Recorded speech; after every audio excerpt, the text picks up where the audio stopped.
दोस्तों yes bank की बात करें, स्टॉक के अंदर फ्लैट क्लोजिंग हुई आज, लेकिन इंट्राडे में एक अच्छी खासी तेजी भी बनी थी। गिरावट ज़्यादा नहीं थी, लेकिन दूसरी तरफ बाजार में हमने काफ़ी बड़ी गिरावट देखी है। आप ये देख ही सकते हो, चाहे सरकारी बैंक हो या फिर प्राइवेट सेक्टर के बैंक, दोनों जगह पे गिरावट थी। उसके बावजूद भी यस बैंक में फ्लैट क्लोजिंग होना इस बात का सबूत है कि इस लेवल पे अब गिरावट थम चुकी है और आने वाले समय में फिर से तेजी का माहौल बन सकता है। जो रीज़न थे वो रीज़न अब डिस्काउंट होते हुए दिखाई दे रहे। यहाँ पे एमडी प्रशांत कुमार की तरफ से 81 बॉन्ड्स को लेकर बहुत बड़ा बयान दिया गया है। उन्होंने पूरा आगे का रास्ता क्लियर किया है, किस तरह से आगे यस बैंक बढ़ेगी इस मामले को लेकर, और रिजर्व बैंक की क्या यहाँ पे राय रहने वाली है। इसके अलावा जो इनके लेटेस्ट इन्वेस्टर है एडवेंट और कार्लेयर, उनकी क्या राय है 81 बॉन्ड्स को लेकर, क्या वो यस बैंक पे इस समय भरोसा कर रहे हैं, इन सारी बातों को समझेंगे इस वीडियो के माध्यम से और जानने की कोशिश करेंगे 81 बॉन्ड्स के मामले के बाद भी क्या यस बैंक मजबूती से आगे बढ़ पाएगी या फिर उसको कुछ प्रॉब्लम होने वाली है, क्या होगा सुप्रीम कोर्ट में। इन सारी बातों को समझेंगे इस वीडियो के माध्यम से। लेकिन फ्रेंड, उससे पहले अगर आप पहली बार हमारे चैनल पर आए तो चैनल को सब्सक्राइब कर दीजिए, एक बेल आइकॉन दबा दीजिए ताकि जब भी नया वीडियो बने पहला नोटिफिकेशन आपको मिले। वीडियो पसंद आए तो लाइक से जरूर कीजिए। चलो फ्रेंड्स, वीडियो स्टार्ट करते हैं। मैं हूँ आपका दोस्त SB दवे और हमारे अपने चैनल ऑनलाइन कमाई में आपका बहुत बहुत स्वागत है। सबसे पहले हम यस बैंक के कारोबार को देखें। स्टॉक की शुरुआत 18.20 पर हुई, यानी शुरुआत पॉजिटिव हुई। कल की क्लोजिंग 18.15 पर थी। लो बना 18.10 का, यानी कुछ समय के लिए स्टॉक निगेटिव होता हुआ दिखाई दिया। जो इंट्राडे का हाई है वो 18.50 का है, यानी अच्छी खासी तेजी भी बनी, जबकि पूरे दिन आज बाजार में दबाव था। 18.15 पर क्लोजिंग है, जहां पे कोई भी अप डाउन देखने को नहीं मिली। तो जो तेजी नहीं बनी, इसके पीछे वजह है बाजार में नरमी। आज आप देख सकते हो बाजार में काफ़ी ज़्यादा दबाव देखने को मिला। अगर हम निफ्टी 50 की बात करें तो 18,104 के स्तर पर क्लोजिंग देखिए, 0.08% की गिरावट, यानी लगभग फ्लैट है यहाँ पर भी। निफ्टी बैंक की बात करें तो 42,720 के स्तर पे 0.23% की गिरावट थी। निफ्टी PSU बैंक 4,183 के स्तर पे 1.53% की भारी गिरावट, लगभग 1.5% की गिरावट थी सरकारी बैंकों में। निफ्टी प्राइवेट बैंक की बात करें तो 21,688 के स्तर पे 0.24% की गिरावट थी। तो ये जो बैंकिंग शेयरों में गिरावट थी, इसी वजह से आज यस बैंक के शेयर में बड़ी तेजी तो नहीं बन पाई, लेकिन गिरावट नहीं हुई है, ये बहुत बड़ी बात हो जाती है। पूरे बाजार के में अंदर वॉल्यूम के मामले में आज भी यस बैंक नंबर 1 था और आज बड़े फंड हाउस ने अच्छी खासी खरीदारी भी की इस लेवल पे।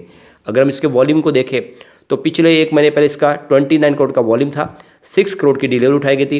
1 वीक पहले 19 करोड़ का वॉल्यूम हुआ था, 6 करोड़ की ही डिलीवरी उठाई गई थी। लेकिन कल 52 करोड़ इसका ज़बरदस्त वॉल्यूम हुआ, 13 करोड़ की डिलीवरी उठाई गई और आज 17 करोड़ का वॉल्यूम हुआ। तो वॉल्यूम आज थोड़ा सा आपको फिर से कम होता हुआ दिखाई देगा। अब जैसे कि आपको पता ही होगा, फिर से 81 बॉन्ड्स का भूत जाग गया है और यहाँ पे मुंबई हाई कोर्ट ने फैसले को फिर से बहाल किया है, यानी 81 बॉन्ड्स के जो शेयर धारक हैं उनको रकम चुकानी होगी। यस बैंक को ये फैसला दिया है।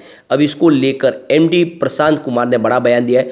उनका कहना है कि जो हमारे इन्वेस्टर है कार्लेयल ग्रुप और एडवेंट इंटरनेशनल, जिन्होंने यहाँ पे 9.99% की स्टेक ली हुई है और इसके बदले में इनको इक्विटी शेयर जारी किए, इसके अलावा वारंट्स जारी किए गए। तो उनका कहना है कि यहाँ पे जो दो हमारे इन्वेस्टर है वो पूरी तरह से हमारे साथ में सपोर्ट में हमारे खड़े हैं और जो लैंडर्स है उनको फिलहाल बैंक की सेहत में किसी प्रकार का कोई डर नहीं दिखाई दे रहा है। यानी जो उनके वारंट्स है वो वारंट्स उनको समय पे उस वारंट के बदले में इक्विटी भी बदल के दी जा सकती है, कोई चिंता की बात नहीं। और वो पूरी तरह से बैंक के साथ में खड़ी, यानी एक बहुत बड़ा भरोसा यहाँ पे जगता हुआ दिखाई देगा। दोनों जो इन्वेस्टर जिन्होंने यहाँ पे एक करीब 9,000 करोड़ की बड़ी इन्वेस्टमेंट की है, वो यहाँ पे यस बैंक के साथ खड़े इस समय। आप देख सकते हो कि 13 मार्च 2020 को जब रिजर्व बैंक ऑफ इंडिया ने यस बैंक जब डूब चुकी थी राणा कपूर की वजह से, उसके बाद फिर से इसकी रिकंस्ट्रक्शन स्कीम लाई गई। उसके बाद में 81 बॉन्ड्स को यहाँ पे देख सकते हो कि उसको राइट डाउन किया गया, क्योंकि उसके अंदर ये क्लोज था कि अगर बैंक को कोई भी प्रॉब्लम होगी, अगर बैंक लॉस में चली जाएगी तो 81 बॉन्ड्स की जो रकम है उनको चुकाने की कोई जवाबदारी बैंक के मैनेजमेंट की नहीं रहेगी। और ऑलरेडी जो बैंक ने जो ये बॉन्ड्स जारी किए गए थे उसके ऊपर जो भी इनके इन्वेस्टर उन्होंने साइन की थी और उसकी जो भी ट्रेटी थी उनको उन्होंने मान्य किया था, और इसीलिए यहाँ पे उसी के तहत RBI ने इस बॉन्ड्स की जो रकम थी उसको खारिज किया था। अब यहाँ पे ये मुंबई हाई कोर्ट के फैसले के बाद एमडी प्रशांत कुमार का कहना है कि हमें इस फैसले से कोई ज़्यादा चिंता नहीं है, लेकिन हम बहुत ज़्यादा सरप्राइज हुए क्योंकि ऐसा फैसला क्यों आया। अब यहाँ पे इस मौके पे सबसे बड़ा जो सपोर्ट मिला है वो बड़े इन्वेस्टर की तरफ से, जो इन्होंने निवेश किया है कालेर और एडवेंट। उन्होंने कहा कि हम यस बैंक के साथ खड़े हैं और इसको तेज़ी से आगे बढ़ाना चाहते हैं, इसकी जो भी हम आगे प्रगति के साथ में हैं और आने वाले समय में बैंक तेज़ी से प्रगति करेगी और हम पूरा सपोर्ट यस बैंक को करेंगे।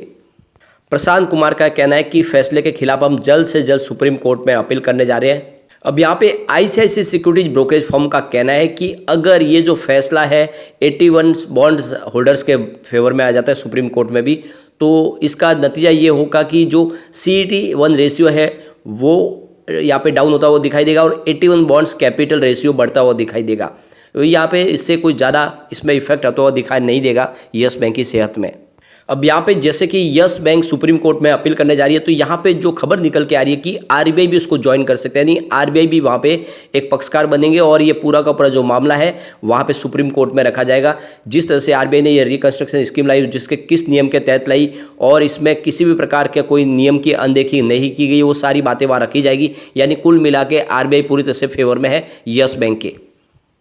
अब यहाँ पे एमडी प्रशांत कुमार का कहना है कि अगर सुप्रीम कोर्ट में भी जो फैसला मुंबई हाई कोर्ट का उसको बहाल कर दिया जाता है तो उससे यस बैंक की सेहत में ज़्यादा फर्क नहीं पड़ेगा। यहाँ पे देख सकते हो कि जो उनका जो कोर इक्विटी टियर रेशियो है उसमें करीब कुछ 3% की गिरावट देखने को मिलेगी और 81 बॉन्ड्स की जो है वहाँ पे 3% की यहाँ पे आपको बढ़ोतरी होती हुई दिखाई देगी कैपिटल रेशियो में। यानी कुल मिला के उससे बैंक की सेहत में कोई ज़्यादा फर्क नहीं पड़ने वाला है। तो यहाँ पे आप देख सकते हो CET रेशियो 13% है, तो वो बाद में 10% होगा और 81 बॉन्ड्स 3% होगा। टियर 2 5.1% अब भी है और बाद में भी वो 5.1% रहेगा और CRAR की बात करें 18.2% अब भी है और वो बाद में भी होगा। तो आप ये देख सकते हो कि CET रेशियो में यहाँ पे 3% की गिरावट देखने को मिलेगी।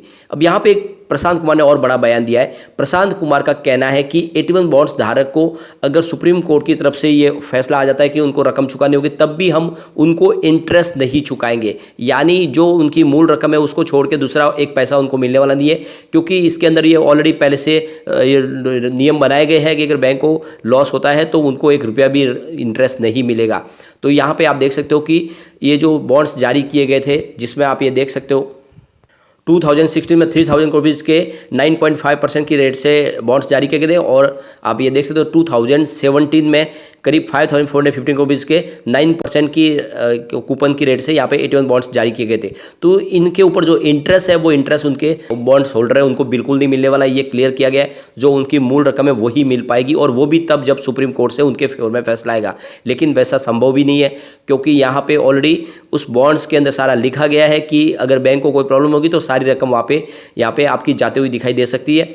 और भले ही वो कहे कि हमको ये पता नहीं था कि रूल्स है, हम लोग को तो मिसगाइड किया गया था, लेकिन ऐसा होता नहीं है। अब सबसे बड़ी बात है कि जो डॉक्यूमेंट के अंदर है वही गिना जाता है। तो सुप्रीम कोर्ट में जो फैसला है वो पूरी तरह से यस बैंक के फेवर में आने की पूरी संभावना है और अगर वैसा कुछ नहीं भी होता है तो यस बैंक में ज़्यादा कोई इसका सेहत में फ़र्क नहीं पड़ेगा, ये यस बैंक का कहना है। और आने वाले समय यस बैंक को कोई बड़ी प्रॉब्लम नहीं होगी। तो कुल मिला के आप देख सकते हो कि आने वाले समय फिर से यस बैंक को एक तेजी का दौर आता हुआ दिखाई देगा, क्योंकि यस बैंक के जो बड़े इन्वेस्टर हैं उन्होंने भी यस बैंक के ऊपर पूरा भरोसा किया है। तो कुल मिला के जो रिजल्ट आना है, रिजल्ट में हमने देखा कि नेट इनकम में कमी आई है, तो उसके पीछे वजह था प्रोविजन। और ये एक तरह से अच्छी बात है, क्योंकि आने वाले समय के लिए भी यस बैंक की सेहत में किसी प्रकार की प्रॉब्लम है, इसलिए प्रोविजन रखा गया है। लेकिन Q4 में यस बैंक का रिजल्ट बहुत ही दमदार होगा। अब यहाँ पे देख सकते हो आज गिरावट ने, उसके पीछे वजह बड़े फंड हाउस ने जम के खरीदारी की इस लेवल पर। आप देख सकते हो 9:19 पर 18.35 की प्राइस से 14,64,000 शेयरों की खरीदारी हुई। 9:20 पर 18.40 की प्राइस से 10,64,000 शेयरों की एक और बड़ी खरीदारी हुई। फिर 9:24 पर 18.45 की प्राइस से 11,84,000 शेयरों की खरीदारी हुई।